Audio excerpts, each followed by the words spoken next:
Bienvenidos, bienvenidas a Enclave Política, el programa de Telesur que analiza y reflexiona sobre la realidad de nuestra región. En Chile, el modelo neoliberal, ejemplo para los fanáticos y ortodoxos de la economía, está tocado en su nervio central. El sistema de seguridad social privado y privativo tendrá su reforma después de que el Congreso aprobara la devolución de los fondos previsionales hasta un 10%. Esto ocurre por la pandemia, que a Chile le ha tocado tan duro como a otros países de la región, a pesar de preciarse de un sistema de salud robusto, que ahora se ha demostrado que no es así. Pero también ocurre porque hay una presión social intensa que viene desde octubre pasado con la desobediencia civil iniciada el 18 de ese mes del 2019. Por eso nos preguntamos también, tras la pandemia, ¿Chile seguirá siendo ese modelo neoliberal? ¿Se afincarán con más énfasis los sustratos esenciales de la élite empresarial y financiera de ese país sudamericano? De esto queremos conversar y hablaremos a continuación con el filósofo y analista Juan Carlos Gómez Leighton. ¿Qué tal, Juan Carlos? Qué gusto tenerte por acá de nuevo. ¿Qué tal, Orlando? ¿Cómo va? Bien, aquí. Espero que bien.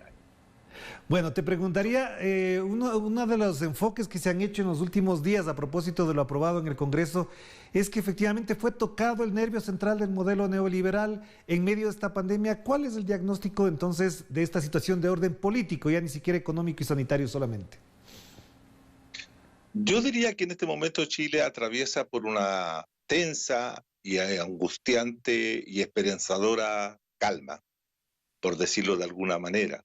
¿Por qué? Porque desde la semana pasada, fundamentalmente, esta iniciativa impulsada por la Cámara de Diputados ha llegado a un primer término feliz, por decirlo, porque se ha aprobado la posibilidad de que los chilenos y chilenas puedan retirar el 10% de sus ahorros previsionales para poder sortear, para poder capear, como se dice, ¿cierto?, la situación de pandemia que afecta a la sociedad chilena actual. Una situación bastante difícil para los sectores populares y también para aquellos sectores llamadas como las capas medias o las clases medias, que se han visto reducir sus ingresos producto de la detención de todo el proceso, tanto distributivo, comercial, económico, financiero del país, ¿no? Entonces, en ese sentido, es un alivio, pero es un alivio que todavía no se produce porque faltan una serie de pasos que se lleven a cabo para que ese monto sea una realidad en los hogares y familias nacionales. Las consecuencias que ha tenido sobre el sistema político, sobre el régimen político, sobre el gobierno, yo creo que son las más importantes del último tiempo. Por ejemplo, la división interna de la coalición gobernante, Chile Vamos, se ha quebrado porque varios de los diputados de la UDI, de Renovación Nacional, como los partidos principales del gobierno del presidente Sebastián Piñera, han decidido, ¿cierto?, votar a favor de esta moción de que la gente pueda retirar el 10%. Lo mismo ha pasado en el Senado, también los senadores de Renovación Nacional, como de la UDI, un emblemático de la UDI como Moreira, ha decidido, ¿cierto?, votar a favor de esta moción, lo cual ha traído una serie de conmociones internas y ha puesto al gobierno casi en el filo de su propio derrumbe, ¿no? Está a punto de caer el gobierno si esta moción se aprobara. Ahora, se aprobara en el sentido de que se haga realidad y que llegue efectivamente a los hogares, pero hasta el momento la situación está en los pasos legislativos y que los pasos legislativos pueden dar lugar también a una situación que hay que decirla. El presidente puede vetar este proyecto, como también el Tribunal Constitucional declararlo inconstitucional, que ha sido la tesis que ha mantenido Pero Juan Carlos, el gobierno. Quisiera puntualizar algo para poder avanzar en la explicación también. He conversado con algunos amigos chilenos, he revisado los medios de comunicación y uno de los temores que existe de aprobarse esta moción es que cuando el gobierno y las AFP tengan que dar la plata, no la tendrían, porque esa plata ni siquiera está en Chile. Es decir, ahí se revelaría la razón esencial de este negociado o de este gran negocio, que es tener plata de los chilenos, pero no necesariamente para los chilenos. Efectivamente, mira, en este momento yo diría que hay un cúmulo de rumores, algunos más verdaderos, otros con más ficción, pero que inunda toda la realidad política y todo el escenario político chileno actual, que de repente se dicen muchas cosas que no tienen mucha veracidad ni sostén empírico para poder sostener que viene un autogolpe, que se están movilizando, etcétera, etcétera, etcétera. Y entre esas está esta idea de que las platas de los fondos de pensiones no están en Chile. Ahora, todo el mundo sabe, estimado, de que el mundo financiero actual se mueve, ¿cierto?, casi con cifras nominales y que van de un lado para otro y no hay digamos, no está el dinero físico. Sin embargo, todo eso puede ser traducido rápidamente a dinero físico de acuerdo a las estimaciones que se necesitan ocupar. De acuerdo a los datos que ha entregado la Fundación Sol, por ejemplo, el 55% de los fondos previsionales de los chilenos están invertidos en Chile y solamente el 45% de los fondos están en el extranjero. De manera que uno que tiene mayor porcentaje de ese 55% de los fondos previsionales los tiene también el Estado o han sido comprados por parte de la AFP como bonos estatales. Es decir, quien ocupa mayormente los dineros de los chilenos es el propio Estado neoliberal, lo cual implica que se financian muchas de las políticas públicas y muchos de los gastos fiscales a través de los fondos de los propios chilenos. Entonces, en otras palabras, quien tiene la plata de los chilenos él es el Estado. El Estado tendrá que entregar esos recursos a la AFP para que éstas puedan distribuirlo a sus afiliados. El 55, insisto, el 55% de los dineros de la AFP están invertidos en el mundo empresarial chileno. Ya, entonces ahí, Juan Carlos, ¿cómo se explica lo que acabas de mencionar, de esa expresión política de aliados del gobierno o miembros de la élite política de Chile que votan a favor de esto? ¿Es porque las circunstancias son tan dramáticas que no les queda otra? ¿Es por un mero populismo? ¿Es por un clientelismo político temporal, coyuntural? ¿O es que efectivamente queda fracturada de alguna manera esa potente idea de que la élite, de que las empresas tienen que ser las reguladoras de la política en Chile? Yo tengo la impresión de que hay como dos estrategias por parte de la élite política y la élite empresarial frente a esto. En primer lugar, hay senadores y diputados de la coalición gobernante que reconocen que los planes que el propio gobierno ha implementado o ha querido implementar para ir en ayuda de los sectores medios, que son el principal objetivo del discurso del gobierno, las clases medias, las nuevas clases medias, etcétera. Hay toda una discusión en torno a quiénes son las clases medias, pero que esos sectores la están pasando mal, la están pasando mal.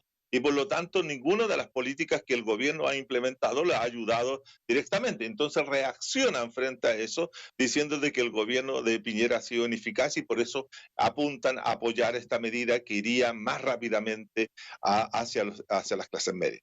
Ahora, ese también tiene un objetivo político, es retener a un cliente político que está votando últimamente por la derecha en Chile.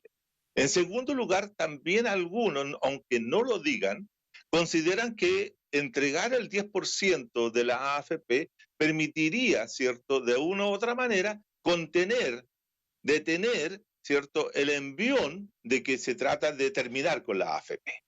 Es decir, si las AFP responden adecuadamente a esta petición, podrían tener un respiro frente a la presión ciudadana de no más AFP y entrar en una conversación, en una negociación que les permita sobrevivir a esta pandemia, como también a los efectos de la insurgencia popular surgida en octubre del 2019. Es decir, aquí también hay que entender que muchos de ellos están previendo un futuro en la cual la AFP o la capacidad de acumulación que tiene el sistema neoliberal chileno permita a este sistema seguir reproduciéndose en el tiempo.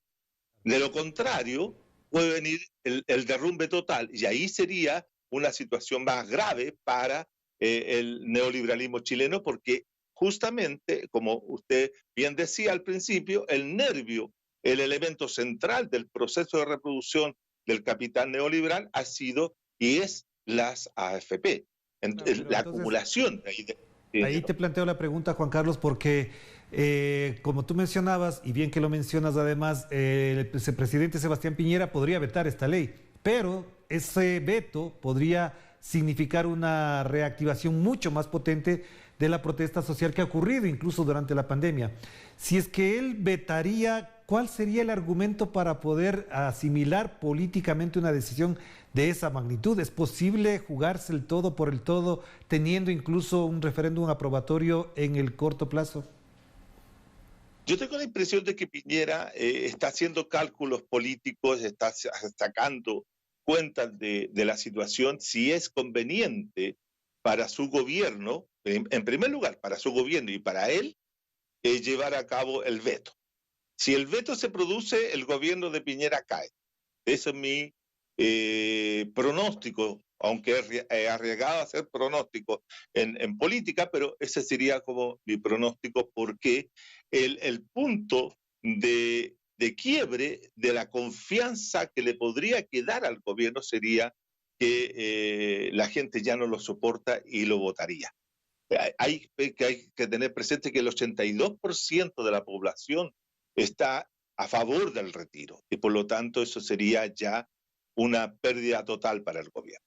El otro punto es que no lo haga directamente él, sino que lo mande al Tribunal Constitucional y sea un tribunal constitucional que declare la inconstitucionalidad de este proyecto por una serie de elementos constitucionales que están presentes, etcétera, pero eso sería como que él se salva de una situación mandándolo a un ente colegiado, ¿cierto?, para que decida la inconstitucional. En ambos casos, en ambas situaciones, yo tengo la impresión de que la insurgencia popular, la rebeldía popular, sería mayor que la que ocurrió en octubre inclusive, porque sería un descontento mucho más generalizado frente a la incapacidad de comprender humanamente el problema que afecta a miles de chilenos y no solamente entenderlo como un problema económico, el problema sustantivo de que Piñera ha manejado a la pandemia como una política de contrainsurgencia para detener justamente la rebeldía social que se planteó a partir de octubre del 19. Entonces, en ese sentido, el gobierno está atrapado. Atrapado, por un lado, si hace el veto, entra en una situación de desmoronamiento completo. Si lo acepta, el sistema neoliberal en general sufre lo que yo llamo, ¿cierto?, una gran grieta, por lo cual, ¿cierto?, podría iniciarse el derrumbe también del neoliberalismo. Es decir, en este momento estamos en un clivaje muy interesante en que el sistema neoliberal, más que en octubre, hoy día el sistema neoliberal está a punto de entrar en un proceso de desmoronamiento completo. Vamos a hacer la primera pausa, Juan Carlos, para continuar en el análisis y la reflexión de este importantísimo tema, tal como tú lo planteas. Regresaremos entonces después de la pausa con el filósofo y analista Juan Carlos Gómez Leighton, con quien nos conectaremos en Santiago de Chile. Vamos a la pausa.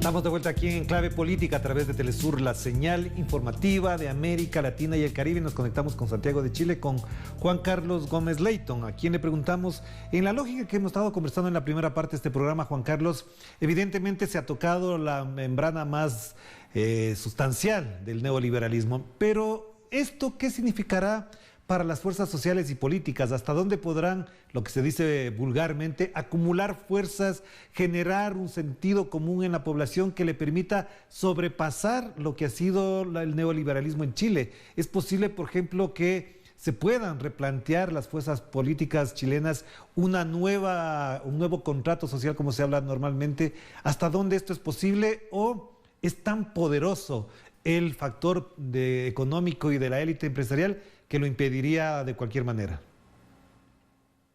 Mira, en primer lugar, yo tengo la impresión de que se ha tocado, como decíamos recién, un nervio fundamental del proceso de acumulación y reproducción del neoliberalismo en Chile.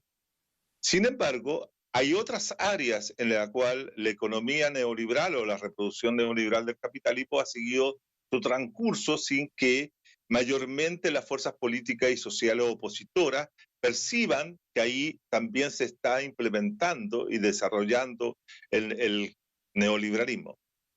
Para que esto se produzca, el fin, como lo dice la consigna fundamental, ¿cierto?, del octubre, que el neoliberalismo nació en Chile y muere en Chile, para que se produzca aquello tiene que haber una suerte de acumulación general de fuerzas políticas que apunten, ¿cierto?, a plantearse otra forma de sociedad, otra forma de economía, y eso tengo la impresión de que todavía estamos en una fase muy inicial. Octubre estalla, como se dice, irrumpe, pero no necesariamente detrás de octubre hay un proyecto político definido, claramente delineado, con bases para ser construido de manera inmediata o en los pasos siguientes de los procesos de cambio constitucionales que se han dado en Chile. Entonces, la nebulosa con respecto a qué es lo que queremos es muy grande. Más todavía se incrementa esa nebulosa, esa falta de visibilidad de futuro, la pandemia. La pandemia juega también un rol para poder pensar el futuro, pero no tenemos claridad de qué futuro queremos en ese sentido. Porque justamente esta situación de encierro, esta situación de confinamiento, no nos permite entrar en una reflexión profunda, entrar en una conversación, en una discusión, en una deliberación de qué futuro queremos. Lo que sí la sociedad chilena ha demostrado, no querer más neoliberalismo, pero no sabemos todavía qué puede reemplazar a ese neoliberalismo. Porque desde mi punto de vista, tampoco se trata de establecer otro capitalismo, ¿ah? Otra forma capitalista. Hay algunos sectores que se han pronunciado diciendo de que vamos hacia un sistema socialdemócrata. Pero, ¿qué es un sistema socialdemócrata hoy día? Que no es otra forma de ser capitalista.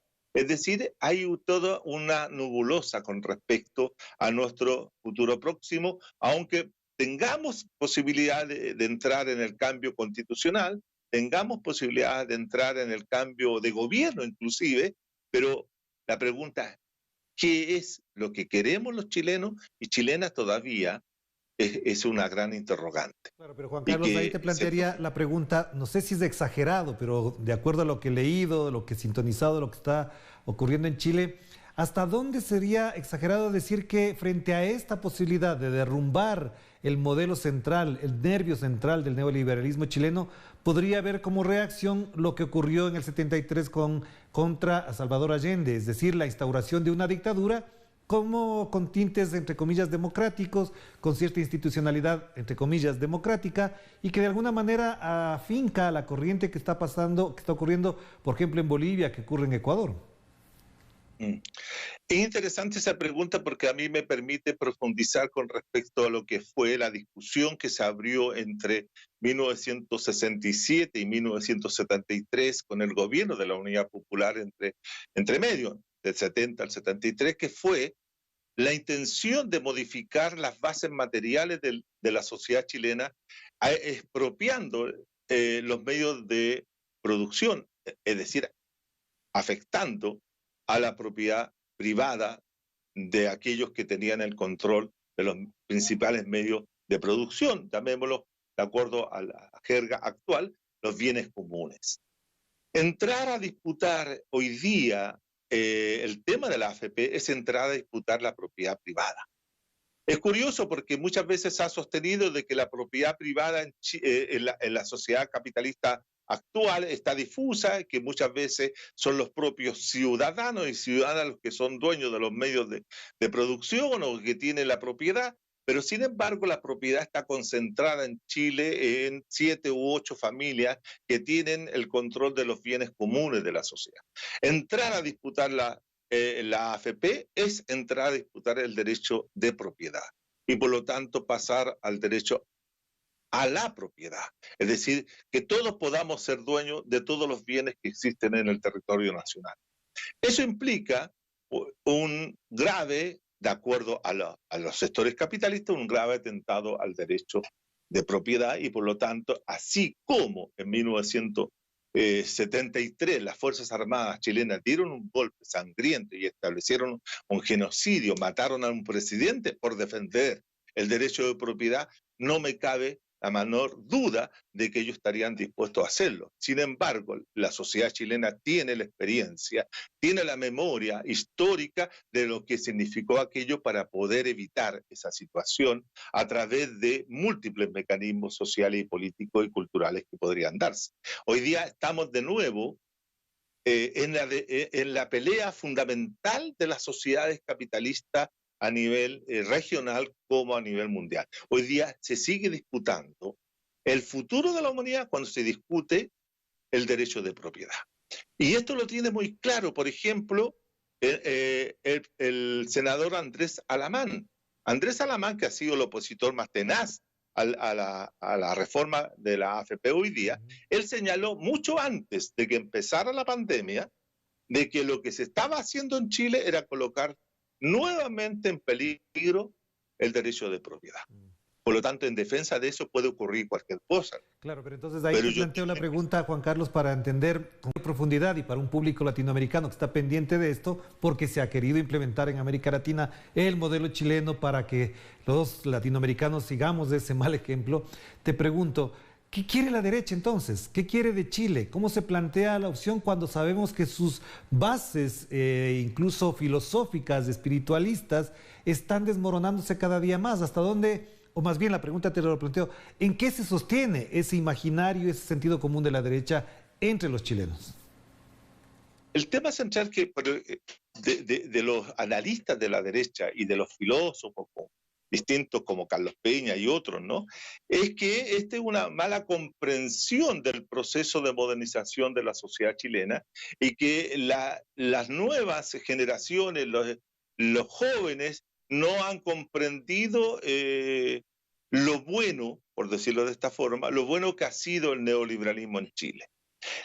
Lo que tengo que señalar también, para que lo entendamos, que gran parte de la sociedad chilena durante mucho tiempo sostuvo a esta sociedad neoliberal y que se realizó dentro de la sociedad neoliberal. La sociedad neoliberal chilena no es que sea solo dominación, sino también fue una hegemonía cultural en que los ciudadanos y ciudadanas chilenas se volvieron inclusive neoliberales y aceptaron este sistema.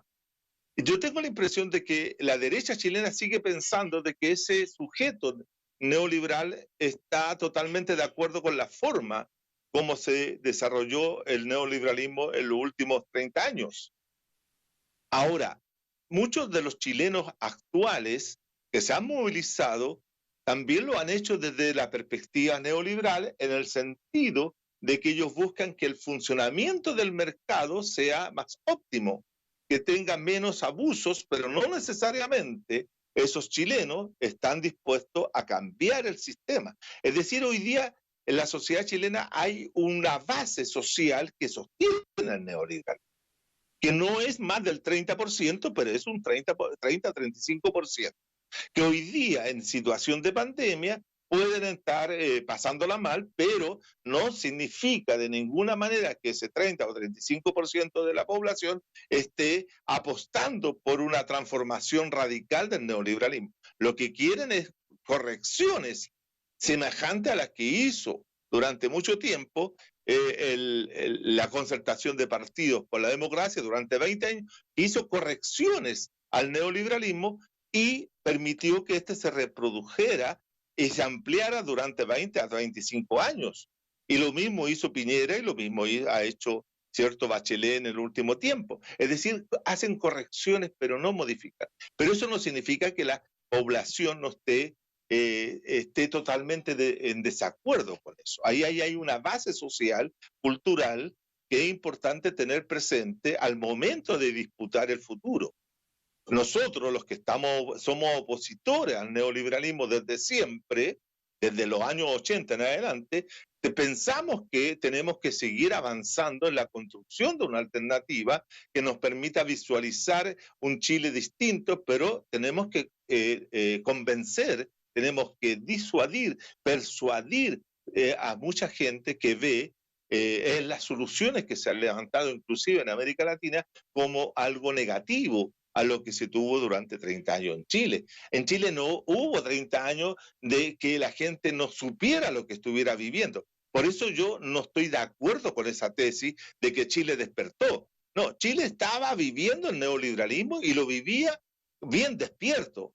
Lo que pasa es que habían sectores que no la estaban pasando bien y que en un momento coyuntural, en una situación específica, provocó, ¿cierto?, la insurgencia social de octubre. Entonces, en ese sentido, la situación de Chile es bastante más compleja que colocar las cosas en una polarización muy radical. Estamos en una situación de incertidumbre, estamos en una situación en que todavía nada está definido, nada, ni para la mantención ni para la transformación. Es un tiempo de suspenso. Yo diría así, en punto suspensivo, porque puede como mantenerse el neoliberalismo remozado.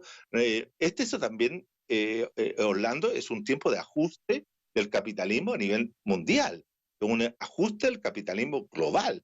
Por lo tanto, perfectamente el capitalismo nacional o regional puede ajustarse a las nuevas condiciones que se desarrollen bajo la pandemia. Y por lo tanto eso también puede darle continuidad.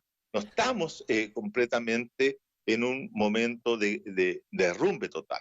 Hay elementos, lo que hay son grietas fuertes que pueden provocar la caída del muro, pero el muro no está en el suelo. Te agradezco muchísimo, es muy importante lo que acabas de mencionar y además nos ilustra para entender mejor lo que está pasando en este momento en Chile. Te mando un abrazo y por supuesto, cuídate mucho, Juan Carlos. Gracias, Orlando. Muchas gracias. Muchísimas gracias a Juan Carlos Gómez Leighton. Bien importante y bien interesante también plantearse en esa perspectiva el enfoque de lo que ocurre en Chile, porque no es cualquier cosa lo que está pasando con el sistema de pensiones privado y privativo que vive esa nación sudamericana. De esto seguiremos analizando y reflexionando aquí en Enclave Política a través de Telesur. Cuídense mucho, que la pasen bien. Chao, chao.